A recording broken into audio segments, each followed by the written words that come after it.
din neam în neam, veșnică pomenire, veșnică pomenire, veșnică lui pomenire. Să fie sălășluit împreună cu cei drepți, veșnică lui pomenire. Veșnică pomenire, veșnică pomenire, veșnică lui pomenire.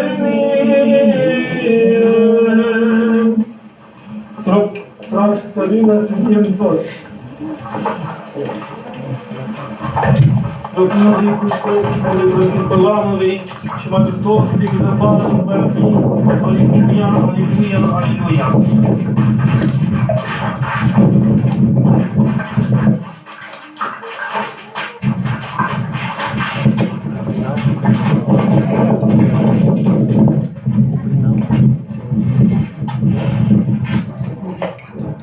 A Domnului este pământul și chinirea Lui. Lumea și chemarea în ajutorul bisericii.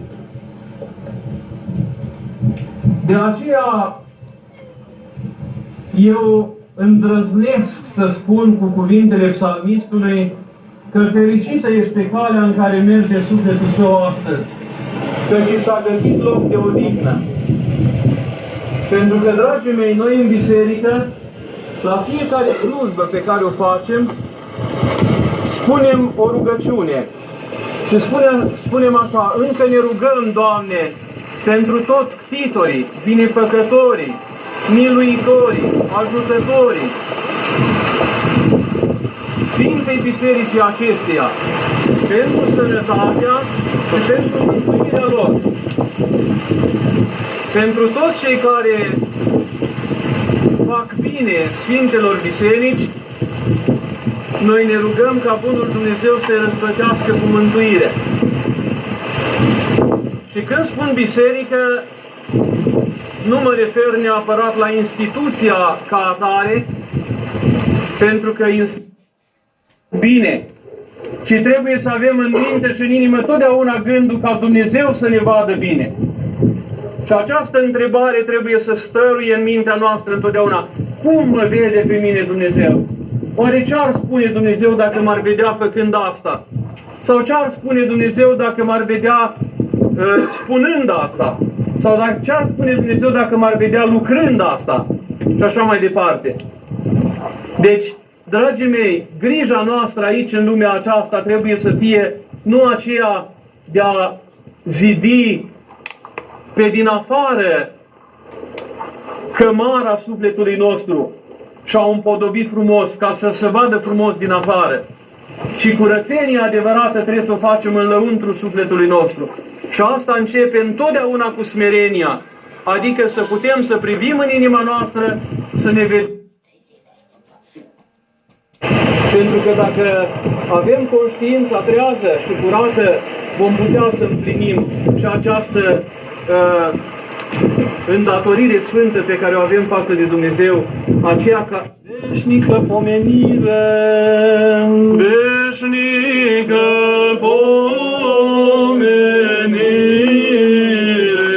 veșnică pomenire,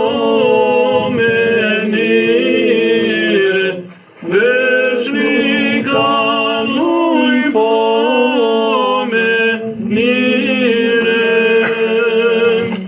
Pomenirea lui să fie din neam în neam, veșnică pomenire,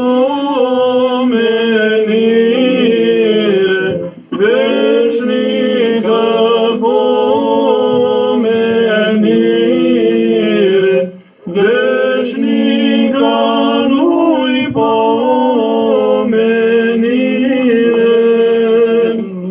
Să fie sălășluit împreună cu cei drepți, veșnică lui pomenire. Veșnică pomenire, veșnică pomenire, veșnică lui pomenire. Dragi Sărina, suntem toți. Propun cu